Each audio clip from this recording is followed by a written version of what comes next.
Let's get some market commentary now. Joining us is Megan Horneman, Director of Portfolio Strategy at Verdence Capital Advisors, and Joe Terranova, Senior Managing Director at Verdus Investment Partners, as well as a CNBC contributor. And Megan, I feel like the comments I'm getting from you would have been perfect a week ago for us, and we would have all been nodding. But given some of the developments this week and some of the reporting we've done with David Tepper about rates maybe taking a bit of a pause, you just feel like they're headed higher. There's just no two ways about it. They're headed higher.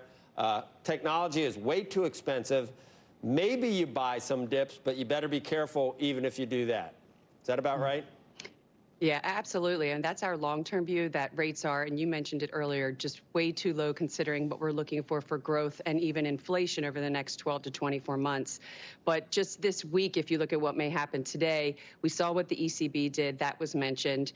The next test for the Treasury market is really going to be the 30-year auction that we get this afternoon. If that goes off okay, it doesn't have to be great, we saw that yesterday, then you could see yields continue to stabilize here. And that's what is the most important thing, because equity markets don't like rapid moves in the fixed income market.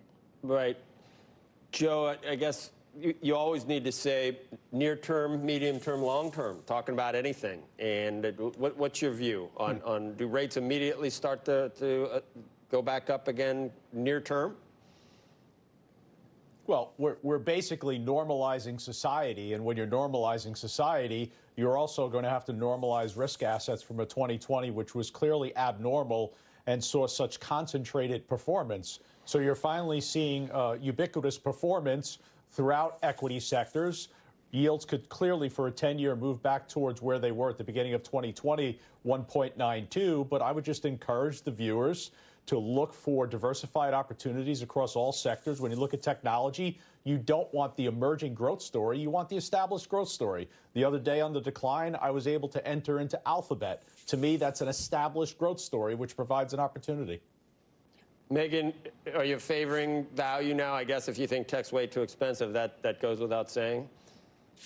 Yeah, I mean, we still favor those value or cyclically oriented sectors, financials, industrials, energy, materials. If you look, these are the sectors that have really lagged over the past 5 years. I mean, just on a rolling basis, they're underperforming by about 10% per year.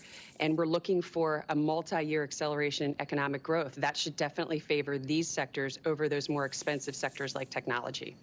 You bought Alphabet, you said, Joe. That's I don't know what that maybe it was value, but which way do you think the best path forward is, value or growth? Yes, that's the answer. Growth or value? The answer is yes. You want a little bit of both. Value. This is a reflationary environment, Joe. That's what's occurring. Went through the same experience in 2016 when the very injured and impaired industries from the 2015 manufacturing recession, they recovered significantly. Same story here in 2021, whether it's airlines, regional banks, consumer finance, oil and gas, or construction and machinery. They were the injured, impaired industries from the pandemic, and they're going to recover. It doesn't mean that you're going to pare back significant allocations with what's working in other sectors like the established technology names. All right, Megan Horneman and Joe Terranova, thank you both. Time to